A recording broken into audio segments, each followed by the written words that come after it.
Welcome to Expedition Networking, a special segment of the Networking RX podcast. I'm Frank Agan, founder and president of AmSpirit Business Connections, and your host for this program. For those of you who are familiar, on the Networking RX podcast, we share information and have conversations with experts, such as authors, researchers, and social scientists. And all of these programs are aimed at helping you learn how to become better at building professional relationships and understanding why they work. In this Expedition Networking segment, however, we're going to bring on successful entrepreneurs and unique professionals and explore their networking adventure and learn how they used relationships to create lasting success. Today on Expedition Networking, we have Isar Meitis. Did I get that correct or close? Isar. Close enough, yeah, definitely. Okay, all right. Better than most. All right. But Isar is an Israeli serial entrepreneur. Now, there's a tidbit here I'm gonna get in, but which I think is the most interesting. But you currently live in Florida, and you've held executive positions in 3 different startups. And he's very, very honest here. One went public, one busted, and one had a nice exit. So I'm sure we'll hear about all these, but. Since this nice exit, as he puts it, he's been focusing on helping other entrepreneurs be more successful. He is doing this in many hats. He's established eTribe Community, which has a blog and a podcast with the same name. He also invests, mentors, and consults to various startups and small businesses. Again, he lives in Florida with his lovely wife, 3 kids, and recently a dog. But he's given me some fun facts here. And I'm gonna start. He loves. He's hiked 30 countries. Loves mountain biking and football, not the American football, soccer as we call it here in the States. But what I think is really cool is he was an F-16 pilot in the Israeli army. You know, to me, if I were you, I would lead with that at every chance I had. I mean. I've run into authors, I've run into podcast people, I've run into also, actors, all sorts of people. I've never run into an F-16 pilot. Now, you probably know lots of them, so it's ho-hum, but I think that's pretty cool. And we have a saying in the United States, well, not really a saying, but we say, thank you for your service, and certainly thank you for your service somewhere in the armed services, somewhere in the world. So I think that's really neat, and something to definitely be proud of. Not that you're not, but I think that's awesome. And I was telling somebody earlier today that I got this opportunity, and they were like, "Oh, totally stoked, F-16s." Yeah. So anyhow, Isar, please give us the story how you got here. Wow. First of all, thanks for the lovely introduction. I don't lead with the F-16 thing because it's kind of cheating. Oh, okay. It's like having an ace in your sleeve. And like, yeah, if I need to, I'll play that card. But yeah. But I think I can manage without it. But it actually connects very well to the story, because I really spent between the age of 18 to the age of like 28 flying F-16s for the Air Force. And I then left the Air Force. You have the opportunity to stay longer. I just wanted out. It was the big hype bubble days of 2000. And I left. I went hiking. I went backpacking in South America, came back to Israel, and joined a small startup company. And again, the way I got to that startup company is purely networking. It's a few squadron buddies of mine and said, "Hey, we have this thing and you'll be perfect. I think you would love it." And I'm like, "Yeah, sure. Sounds interesting." And again, it was 99 and 2000. It looked in Israel, that is a big tech scene and startup scene in Israel, that everybody was selling companies for hundreds of millions. I'm like, yes, I don't want to get paid a lot of money. I want a lot of stock options, which ended up being worthless, but Sure. It seemed good at that time. But maybe that's how I got to that company, is purely by people I knew from the Air Force who convinced me to join them. And I did. And I was in that company. I played several different roles. I was a project manager in the beginning, and then sales and marketing and business development. It's a small startup, so you kind of wear a lot of hats. And that's how I got to the US. So I got to the US when that startup grew a little bit, and we decided to open a subsidiary here in the US. And four of us moved here. So it was the CEO of the company, the CTO of the company, the guy in charge of training curriculum, and myself as the head of, again, sales, marketing, business development, everything that brought in customers to the company. And really my very first office here was inside Lockheed Martin, which was funny by itself because you're a foreign national wearing a big red badge on your chest saying, shoot me if I go beyond wherever, wherever I'm supposed to be. So that was kind of my first thing. And from there, that company, I worked for it for several good years. And then I went and did an executive MBA and quit my job and started a startup company that I founded on my own. And same kind of story. It's all about networking. So when you decide to start a company, you need money. The first people you go to is people you know. So I actually went to a good friend of mine who made a big success with his company. And I went to ask him for an advice. I didn't go to ask him for money. I said, hey, this is my idea.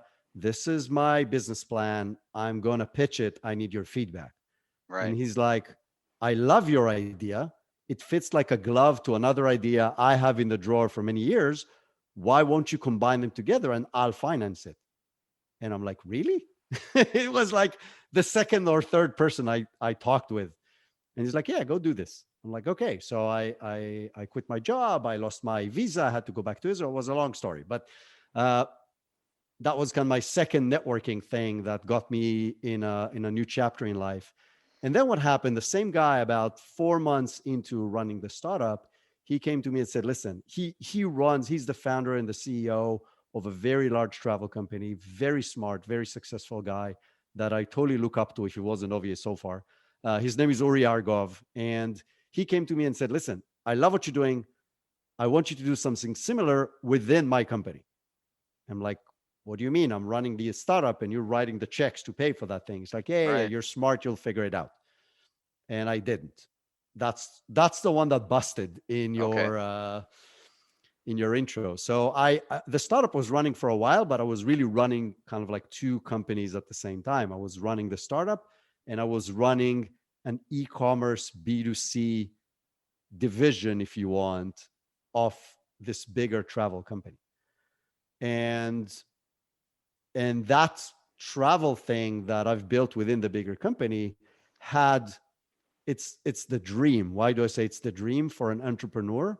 Because you're running your own startup, but you have unlimited resources, because when I joined, the company was doing $650 million. When the company sold 3 years ago, it was doing $1 billion. Oh, yeah. So you never run out of money. Right. Like your seed round is like, hey guys, I need to develop a new technology. Okay, what do you need? And obviously I was well prepared. I had a presentation. I presented it to everybody. I'm like, I need about $1.5 million for a team. And they're like, oh, okay. That's nothing. And that's it. and I had my team. So we developed a very, very interesting travel tech solution. We're able to grow the sales of my unit to $100 million a year.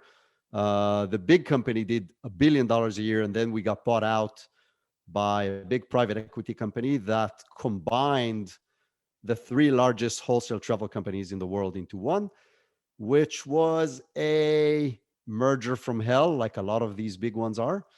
And it was very, very interesting. I learned a lot, but it wasn't for me. Like the whole new corporate structure, 75 different departments to do anything, versus before that, I had my own team of ninjas and we could do whatever we wanted. Right. Just wasn't for me. And I left. And then I started the E-Tribe. And really, the E-Tribe is 100% networking. And what fuels it is networking at scale, because that's what podcasts allows you to do. And the amount of doors that has opened for me is incredible. And when I started the podcast, it was really interesting. So the E-Tribe podcast started with me trying to figure out how can I connect with more interesting people. And how can I was mentoring a business and I was investing in another, but it was very small scale. I'm like, how can I get to help more people? I'm like, okay, start a podcast. You listen to a lot of podcasts. How hard can that be? It's not, by the way, for those of you who are considering it, it's not that hard. And then I went to PodFest, which is a very big event in Florida for podcasters, knowing nothing. Like it was March. I launched in January. I had like 6 episodes, and it opened my eyes to this whole world of podcasting and networking through podcasting. and really run that 9 months into this. The amount of connections, leverage, business opportunities, investment opportunities that I have is just insane. But what happened in Podfest was people asked me, like, oh, so how do you monetize this? And like, oh, I don't. I didn't know, like, I didn't know you're supposed to. Like, how, what do you mean? And then like, okay, so how do you plan to monetize it? Like, I don't. I'm doing this so I can connect with people like Frank, that otherwise I wouldn't have the platform to connect with. Yeah. And it's just networking on steroids on a global level that allows me to bring value to people, and eventually it comes back, and it's just incredible. So that's my story on a nutshell. Okay. Well, I mean, it's a great story. I guess my question is, at what point did you realize the power of these relationships? Because I don't know how Israeli high school is here in the United States. 18, you graduate high school. A lot of people go into the service. It's like, oh, I don't want to get a job, or maybe it's not quite that sketchy. But you're really kind of at that point thinking, all right, it's about my abilities. My abilities to fly this multi-million-dollar machine. I don't care about anybody. Not that I don't care about anybody else, but it's not important. So, first of all, in Israel, it's mandatory, right? You go to the military at 18. Nobody asks you if you want to go. You don't have to enlist anywhere. You go. Okay. And back then, I don't know today, but back then, the Air Force got first dibs. So you go through all these tests and boot camps and everything, and they just pick the ones that they want. And so I ended up, I really wanted it, by the way. I was not invited to the initial test, and I was really offended, and I went and acquired Y because I really wanted, I was flying model airplanes and building model airplanes. Sure. I was into the whole thing. And they said, oh, you don't have the right health profile. I'm like, oh, why? Because of 1, 2, 3. I'm like, okay, what if I go through surgery and fix whatever I need fixed? Like, oh yeah, then you can do it. So I went and did that. I went and did the surgery at 17 so I can, and then I joined the Air Force, and same kind of thing. I don't know how many enlist every round. Out of them, about 600 get to boot camp. Out of them, about 200 actually start the course. Out of them, about 60 graduate. Out of them, about 6 becomes F-16 pilots back then. Today, it's a much higher number. So your chances are slim to none. And for me, A, I really, really wanted it, but B, I'm a very competitive guy. So, there's a competition, I want to win. And so it wasn't about networking, not networking. I wasn't even thinking about flying an F-16. I just wanted to be better than I was the day before and better than the other guys around me because I wanted to win. That was... Right. But what happens in the Air Force is two very interesting things that sound contradicting, but they're not. One is it really sharpens those edges of being very competitive, of being very, very much oriented over achieving goals that you've set for yourself, achieving the mission, making sure it gets done. But the other thing that it does is that you understand that without the other people around you, you can't do it. So you always fly in a 4-ship formation, always. Right. You can't get the job done on your own. It's just impossible to do. So that mindset of I'm going to work on myself to be the best that I can, but I must have a team that understands what I'm doing, that works with me, that is involved in the planning, that involves in the execution, that is very well trained, that can work together, that I can support, is a must. And to be totally honest, I wasn't very good at it when I was in the Air Force. I was not, because it was too competitive. Right. And over the years, you develop that muscle. You understand that the fact that you're so competitive that you're trying to, I wouldn't say step on other people, but that you lift yourself above actually ends up hurting you. Right. And after a very long personal journey, today I'm doing exactly the opposite. What I'm doing today in the E-Tribe is like, I want to give. I want to help other people, period. I don't care if I get anything out of it. And I have a very long list of people, which I'm not going to name because I don't want them exposing this, that I help just because I enjoy helping them and I enjoy seeing their success. That's fascinating. So if you had advice for, is that the advice you would give to a younger version of yourself? I mean, it's always a question I throw out there. That's quite an epiphany, really. For sure. For sure. I think that the younger version of me was way too self-focused. Yeah. And I think what I know today for a fact is that the strongest force in the world today is your ability to network with other people and help other people. If you can network with other people and help other people, you'd be able to achieve anything you want, because the leverage you will have in every aspect that you'll need that leverage, whether it's I'm doing great, but I need to do better, whether it's here's a huge obstacle that I don't know how to tackle, you will always have a support group that will be waiting to help you because you've been helping them for that long. So that's yes, powerful. Absolutely. Yeah, that's podcast gold there, folks. That's great. We have listeners. How can people help you? What what kind of information, opportunities, people you're looking to meet? So I really enjoy helping entrepreneurs early in the process. I literally just came from another call and somebody asked me, okay, so what's your superpower? And I'm like, okay, my superpower is understanding big long-term strategies and knowing how to break them down into an actionable plan. That's my superpower. Right. And so if somebody wants to connect with me and pick my brain, I really, really enjoy doing this, what you and I are doing right now. Yeah. And so if you go to the etribe.com and find content that you're interested in or want to contribute, and I let people write blog posts, and I definitely bring people on the podcast to share their knowledge because I learn a lot, right? It's I learn a lot and my audience gets to learn from it. So everybody wins, right? It's a win-win-win all around. So I'm definitely open to this. Okay. How many unread emails do you have sitting in your inbox? That's always a question I love to ask that. Well, it's interesting because my last call, she had a whole different approach to email I never thought about. She goes and I get rid of all the junk first. She reads the important ones and then deals with the junk later. And it's just like, oh, wow, that's weird.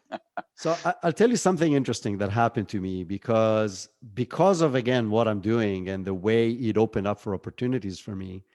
My problem now is not even how many emails I have, is how many email addresses I have. Oh, okay. Which now I have probably 5 or 6 really active email addresses, which is a whole new problem by itself because which one do you open and how do you prioritize between them and so on. So I'm in a learning process myself. I'm a very system and process oriented person. I'm the one that will try every new tool that everybody throws at me or I hear in a conversation like, oh my God, I got to try this out. So I try them out, which helps me a lot in automation and prioritization and structure and time management and all these kind of things. And yet there's only, 25 hours a day and 8 days a week. And then you run out. So I'm working on it. Okay. Well, that's interesting in and of itself. Well, I appreciate your time on the program today, Isar. This was great. Thank you so much. This was a real pleasure. It was an epiphany for me. I never thought about an advice I would give my former self or my younger self, and it was great. I appreciate. Well, now you have kids, and you'll be able to hand that off to them. So for sure. To wrap things up, remember, we're looking for some enterprising business types to join our team as franchisees of AmSpirit Business Connections. Our franchisees work with entrepreneurs, sales representatives, and professionals in their area to help them become more successful through networking and the exchange of quality business referrals in a structured weekly morning meeting. This is a unique franchise opportunity, you see, because these meetings are in the morning. A successful business type or professional can add this franchise opportunity onto what they're already doing. Again, all of our franchisees do something else. For a couple hours in the morning, a few mornings a week, these franchisees work the AmSpirit Business Connections model. The rest of the time, they're attorneys, accountants, realtors, coaches, and consultants of various kinds. The wonderful thing is that not only do our franchisees realize a financial gain from operating the AmSpirit Business Connections model, but the business networks that they build and develop become a great source of referrals for their primary business as well. Perhaps you know someone, perhaps you are that someone. Whatever the case, to learn more about the AmSpirit Business Connections franchise opportunity, please contact me using the email in the show notes or the one we provide at the end of this program. Thanks for joining us on the Networking RX podcast. Please put what you've learned into action today and let us know if you have questions, comments, or ideas for future topics. You can email them to us at podcast@amspirit.com. That's AmSpirit.com. Finally, so you never miss an episode, be sure to subscribe to the Networking RX podcast through iTunes, Overcast, or however you receive your podcasts. Now get out and network with someone. The Networking RX podcast is the copyright production of AmSpirit Business Connection. All rights reserved.